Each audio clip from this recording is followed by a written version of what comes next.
Hello students, how are you. मैं राकेश कुमार शर्मा और ACC 126 के प्रीवियस ईयर क्वेश्चंस की आज की इस क्लास में आपको 25 क्वेश्चंस कराऊंगा। बिल्कुल बेसिक कंसेप्ट पढ़ेंगे, ठीक है। 20 से 25 मिनट हो सकता है, मैक्सिमम आधा घंटे की आपकी वीडियो बनेगी, ठीक है।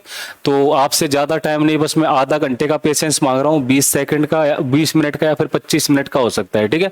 आधा घंटा मैंने टाइम दिया आपको, 25 मिनट में भी खत्म हो सकता है। तो ज़्यादा डिले नहीं करेंगे, ज़्यादा टाइम नहीं लगाएंगे। आप लोग क्वेश्चन देखिए, बिल्कुल शुरू से करते हैं, ठीक है। पहला क्वेश्चन देखिए, स्क्रीन के ऊपर दब रहा है। और आपके जितने भी डाउट है मैंने देखे, बिल्कुल आपको इंक्लूड करूंगा। अभी अगली वीडियो में भी इंक्लूड कर रखा है, इसमें भी कुछ डाउट्स को कर रखा है। कुछ बच्चों ने मेरे पास डाउट्स भेजे, ठीक है। उन डाउट्स को मैंने इसमें इंक्लूड कर रखा है, ठीक है, क्वेश्चंस की फॉर्म में। तो पहला क्वेश्चन देखिए बच्चे, क्या कह रहा है। What is the minimum escape velocity of rocket to be launched into the space. किसी भी रॉकेट को स्पेस में लॉन्च करने के लिए मिनिमम एस्केप वेलोसिटी क्या होती है बच्चे। एस्केप वेलोसिटी का मैंने आपको बताया था। एस्केप वेलोसिटी का फॉर्मूला होता है 11.2 किलोमीटर पर सेकंड एस्केप वेलोसिटी होती है। और फॉर्मूला होता है GR अंडर रूट का। एस्केप वेलोसिटी ये होती है, या फिर लिखा होता है GM/R²। और यहाँ पर क्या होता है 2 GM/R²। अगर आपको फॉर्मूला पूछता है तो फॉर्मूला बता देंगे। वैल्यू 11.2 होती है। तो 11.2 के बिल्कुल क्लोज आंसर कौन सा आ रहा है अपना, सी आंसर आ रहा है। तो C answer is accurate. C answer is accurate. Next question देखिए, who define the law of gravitation. Gravitation के लॉ को डिफाइन किसने किया था स्टूडेंट्स। ग्रेविटेशन के लॉ को डिफाइन किसने किया था, बचपन से पढ़ते आ रहे, दुनिया जानती है, न्यूटन साहब ने। जब कभी भी ग्रेविटेशन की बात की आती है, ग्रेविटेशनल कांस्टेंट की बात कभी भी आती है, हम लोग पढ़ते हैं ग्रेविटेशन की बात कहीं भी जिक्र होता है, नाम किसका आता है, न्यूटन साहब का। क्या पढ़ते हैं, न्यूटन साहब पढ़ते हैं बच्चे। आंसर क्या हो जाएगा, ए आ जाएगा, ठीक है। Second, as we go from equator to the north pole the value of g acceleration due to gravity क्या होती है। कल इस टाइप के 4 क्वेश्चन मैंने आपको कराए थे। अगर किसने पिछली वाली वीडियो देखी होगी सबको पता होगा, इस टाइप के 4 क्वेश्चन मैं आपको करा चुका हूं कल वाली क्लास में, ठीक है। मैंने क्या बताया था, ये हमारे पास क्या होती है, अर्थ होती है। ये अर्थ का क्या होता है बच्चे, पोल। क्या होता है, पोल। और ये होता है अर्थ का इक्वेटर। क्या होता है बच्चे, एक अर्थ का इक्वेटर होता है। जब इक्वेटर से पोल की तरफ जाते हो जी की वैल्यू इंक्रीज होती है। जी की वैल्यू क्या होती है स्टूडेंट्स, इंक्रीज होती है। जब जी की वैल्यू इंक्रीज होगी तो वेट भी इंक्रीज होगा। कल हमने डिस्कस किया था, वेट भी क्या होगा, इंक्रीज होगा। तो जी की वैल्यू क्या होगी, इंक्रीज होगी when you go equator to the north pole. कहां पर जाते हो, equator to the north pole आप मूव करोगे। सी वाला आंसर बिल्कुल एक्यूरेट है। डी का देखेंगे, the point where total mass of the body is suppose to be concentrated. मैंने कल आपको 3 पॉइंट बताए थे बच्चे, ठीक है।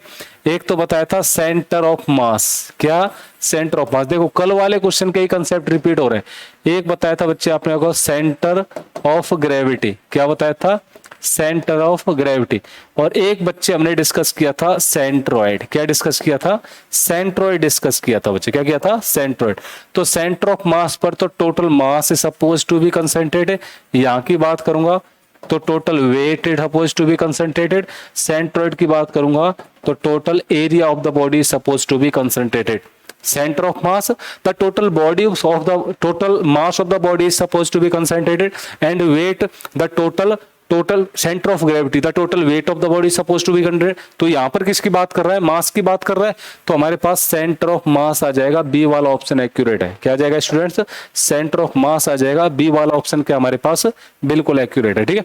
तीनों में से कुछ भी पूछ सकता है आपको, centre of mass, centre of gravity, centroid. Next question देखेंगे। देखो क्वेश्चन स्क्रीन के ऊपर है, the apparent weight of a person in a lift which is moving down with uniform acceleration. Acceleration constant है बच्चे। क्या है, एक्सीलरेशन कांस्टेंट है, यूनिफॉर्म एक्सीलरेशन से आ रही है। किससे आ रही है, यूनिफॉर्म।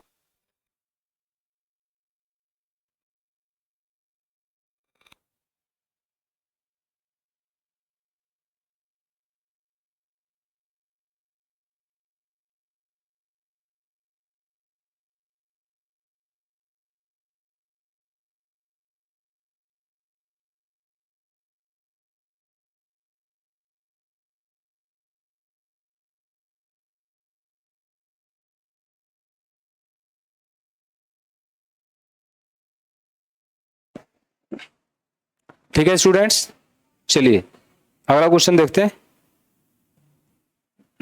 हाँ, क्या हमारे पास ऑप्शंस क्या क्या है? देखिए बच्चे, मैं आपको एक ऑप्शन बताऊंगा। अगर आप लिफ्ट के अंदर बैठे हो, अगर आप ऊपर जा रहे हो, ये लिफ्ट है आपके पास और आप ए एसिलेशन से ऊपर जा रहे हो, ए ऊपर से जा रहे हो बच्चे, तो आपका वेट हो जाता है W M G plus A, weight बढ़ जाएगा, क्या हो जाएगा? M G plus M A, ये हो जाएगा। जब लिफ्ट डाउनवर्ड आ रही होती है या नीचे आ रही होती है तो आपका वेट हो जाता है M G minus M A. और जब स्टेशनरी है, कहीं पर भी नहीं जा रहा, तो ओरिजिनल स्टेट में आप लोगों का वेट होता है एम जी, जब आप कहीं नहीं जा रहे। तो ये तो कम हो गया ना, ओरिजिनल वेट से क्या हो गया? लेस हो गया। क्या हो गया? लेस हो गया ओरिजिनल वेट से, ठीक है।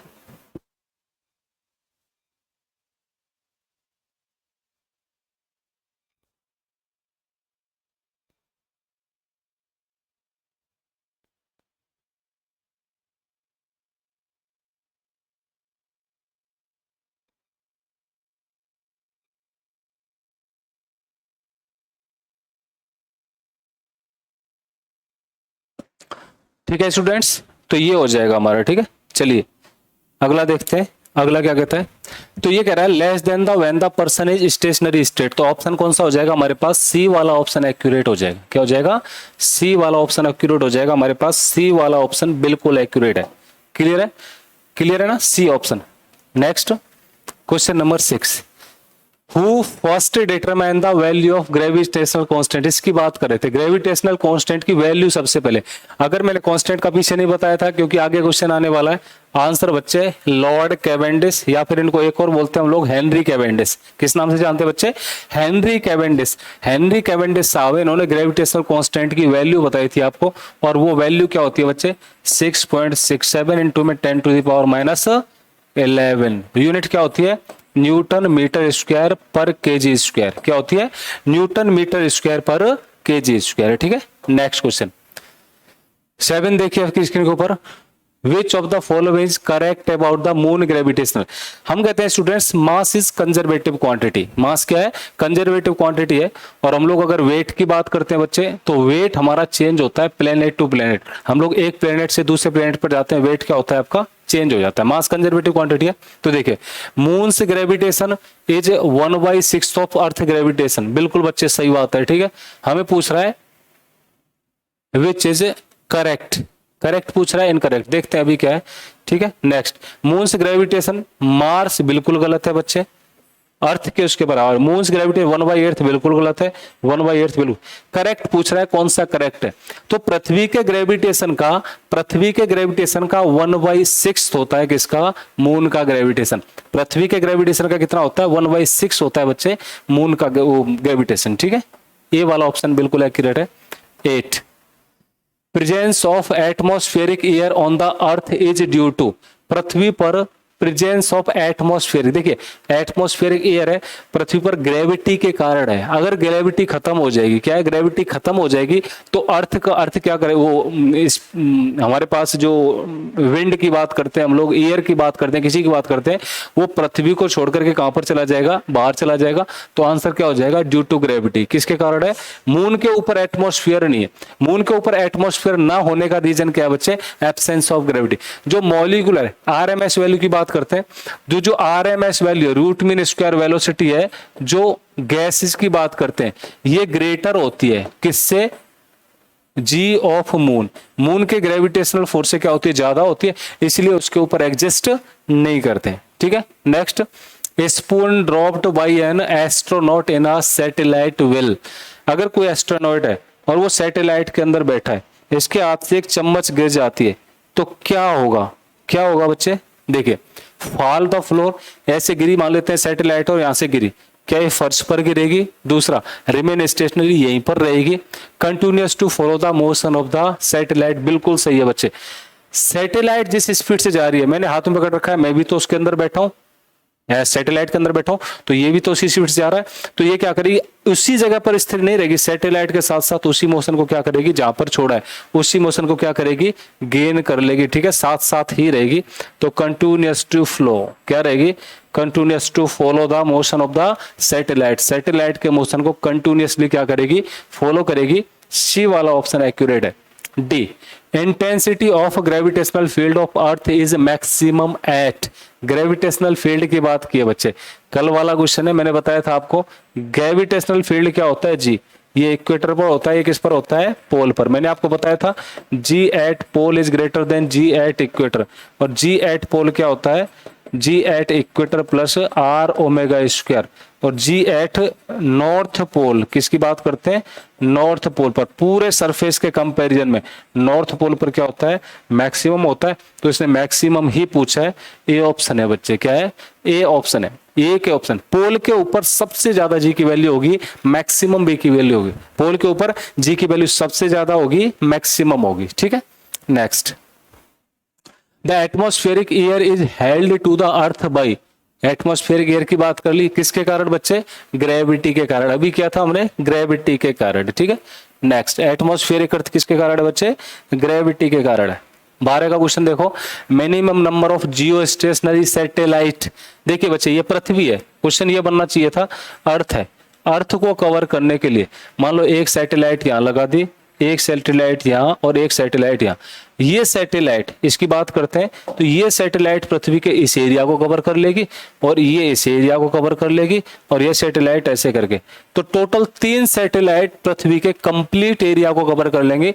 तो geostationary satellite to cover whole area of the earth are 3, कम से कम 3 सैटेलाइट की जरूरत तो पड़ेगी, 3 से ज्यादा हो तो वेल एंड गुड है, कम से कम 3 की तो जरूरत पड़ेगी। आंसर हमारे पास ए, ठीक है।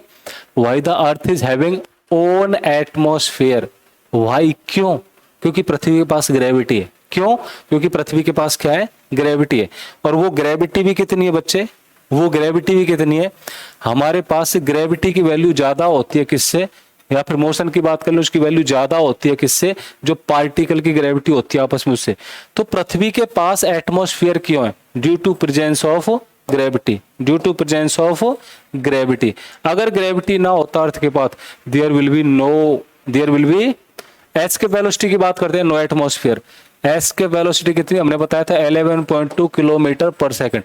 मॉलिक्यूल की बात करते हैं, मॉलिक्यूल की इससे कमी होती है तो इसको खींच के रखती है, ठीक है, सरफेस के ऊपर खींच के रखती है। 14 का question, if there are no gravity which of the following will not be there for a fluid, अगर ग्रेविटी नहीं है तो viscosity, pressure, upward thrust, surface tension क्या नहीं होगा फ्लूइड के अंदर। देखिए ग्रेविटी का रिफ्लेक्शन क्या होता है, हम किसी वस्तु को पानी के अंदर डालते हैं, जैसे ये वस्तु है इसको मैंने पानी के अंदर डाल दिया, किसके अंदर डाल दिया, पानी के अंदर, तो नीचे क्या करेगा स्टूडेंट्स, इसका वेट काम करेगा, क्या काम करेगा, वेट। ऊपर क्या काम लगेगा, इसका अप थ्रस्ट लगेगा, क्योंकि एक्शन का क्या होता है, रिएक्शन। तो नीचे वेट का ही तो अपोजिशन में लगा अप थ्रस्ट, वेट का अपोजिट हुआ अप थ्रस्ट, तो ऊपर क्या लगेगा, अप थ्रस्ट, अपवर्ड जो थ्रस्ट है ये नहीं लगेगा अगर ग्रेविटी नहीं होगी। ग्रेविटी के कारण mg का रिएक्शन अप थ्रस्ट लगता है, ग्रेविटी नहीं होगी तो फ्लूइड के अंदर अपवर्ड थ्रस्ट नहीं लगेगा, ठीक है। 15 का, What will happen if an object is dropped from the height and there is no air resistance? अगर कोई वस्तु है किसी हाइट से गिराया हमने तो इसकी स्पीड क्या हो जाएगी, स्पीड भी देखेंगे एक बार। अगर ऊपर से गिराया, यहां से गिराया बच्चे, एयर का कोई फ्रिक्शन नहीं है हमारे पास, कोई एयर का फ्रिक्शन नहीं, यहां से ये फ्री फॉल की कंडीशन होगी बच्चे। जब ये नीचे जाता जाएगा तो इसकी स्पीड इंक्रीज होती जाएगी, बढ़ती जाएगी। भाई जी का डायरेक्शन भी तो नीचे होता है, कोई भी वस्तु है हमने गिराई तो नीचे क्या काम कर रहा होता है, एसिलरेशन ड्यू टू ग्रेविटी काम कर रहा होता है। तो एसिलरेशन का काम स्पीड बढ़ाना होता है, एयर रेसिस्टेंस है नहीं तो रेगुलर इसकी स्पीड बढ़ती जाएगी, तो इट्स स्पीड विल इंक्रीज। इसकी स्पीड क्या होती जाएगी स्टूडेंट्स, इंक्रीज होती जाएगी, क्या होती जाएगी, इसकी स्पीड इंक्रीज होती जाएगी रेगुलरली, ठीक है। Next, as per Newton's law of gravitation the force between two bodies, the force directly proportional to product of their masses, बिल्कुल सही है। डायरेक्टली डिस्टेंस बिल्कुल गलत है भाई। Directly proportional to the product of their radius गलत है। Directly proportional to the product, बिल्कुल ये है बच्चे। अगर दो बॉडी के ऊपर फोर्स लगने वाला होता है, न्यूटन साहब कहते हैं directly proportional to the product of the masses, directly proportional to the product of the masses. जो मास होते हैं, मास के प्रोडक्ट के क्या होता है, डायरेक्टली प्रोपोर्शनल होता है। मास के प्रोडक्ट के क्या होता है, डायरेक्टली प्रोपोर्शनल होता है स्टूडेंट्स, ठीक है।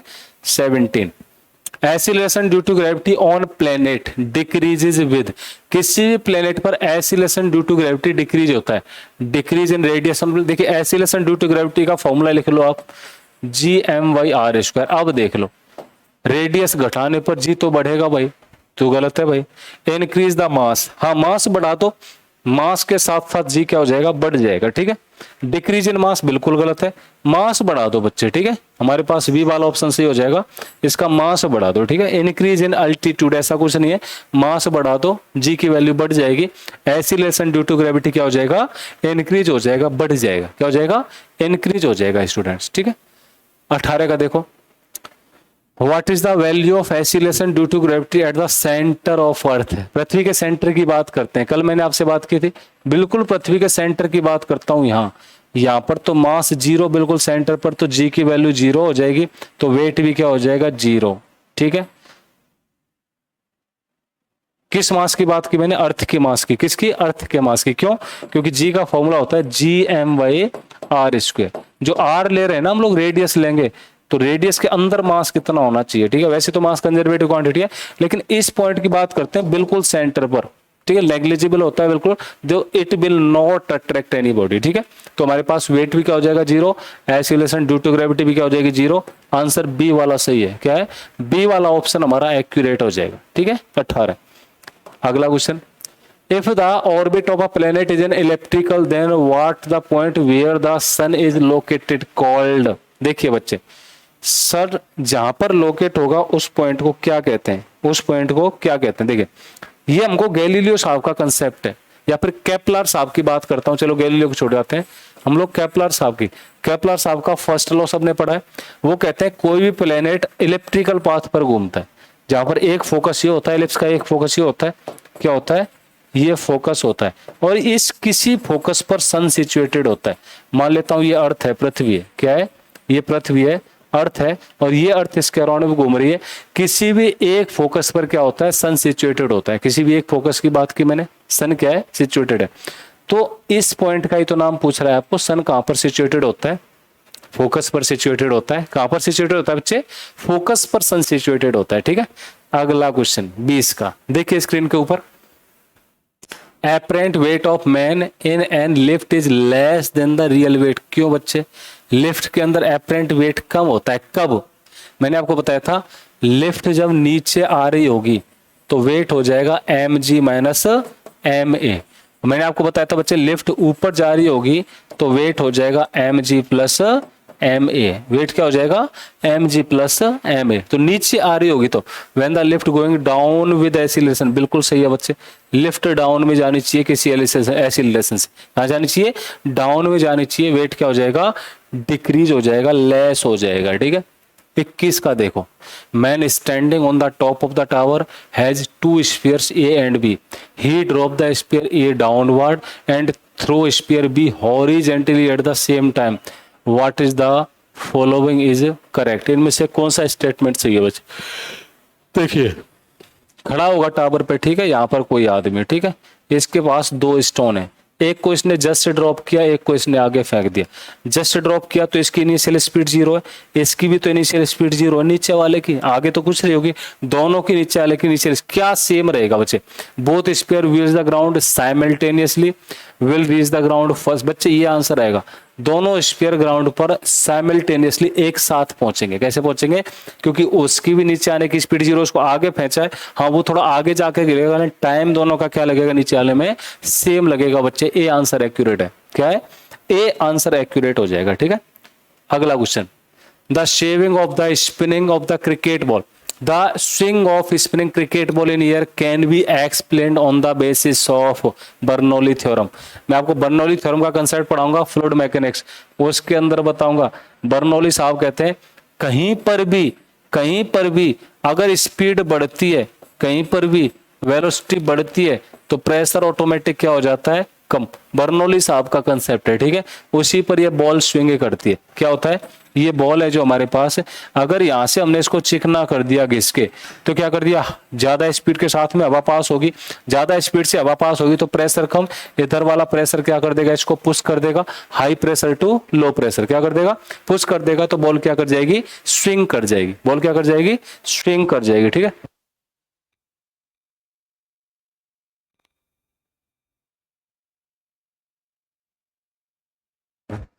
ठीक है बच्चे, बॉल क्या कर जाएगी, स्विंग कर जाएगी। चलिए, an object cover a distance which is directly proportional to the square of the time then the acceleration। देखिए कोई ऑब्जेक्ट है, ये डिस्टेंस कवर कर रहा है directly proportional to time square के, डिस्टेंस में x लिख लेता हूं, ठीक है, एक्सीलरेशन ही तो पूछा है, एक बार डिफरेंशिएट कर दो तो dx by dt, dx by dt क्या हो जाएगा, वेलोसिटी, तो इसको डिफरेंशिएट कर दिया, ये हो जाएगा 2t, एक और बार डिफरेंशिएट कर दो तो dv by dt, तो डी बाई डी टी क्या हो जाएगा, एक्सीलरेशन इज इक्वल टू में टू क्या है हमारे पास, कांस्टेंट क्वांटिटी है, तो एक्सीलरेशन क्या हो गया, इसका कांस्टेंट हो गया, एक्सीलरेशन क्या हो गया, कांस्टेंट, जीरो नहीं होगा बच्चे, कांस्टेंट हो जाएगा, जीरो एक्सीलरेशन नहीं होगा, कांस्टेंट हो जाएगा। ठीक है, चलिए 2 क्वेश्चन हो रहे हैं, ये और डिस्कस करते हैं। Question number 24, movement of an object depend on which factor, किसी भी ऑब्जेक्ट का मोमेंटम की बात करते हैं, मास पर डिपेंड करता है, बिल्कुल, स्पीड पर डिपेंड करता है, बिल्कुल, वॉल्यूम पर ना, वॉल्यूम पर डिपेंड नहीं करता बच्चे, मास और स्पीड की बात कर लेते हैं, इनके ऊपर डिपेंड कर जाएगा, बी ऑप्शन सही है। क्यों,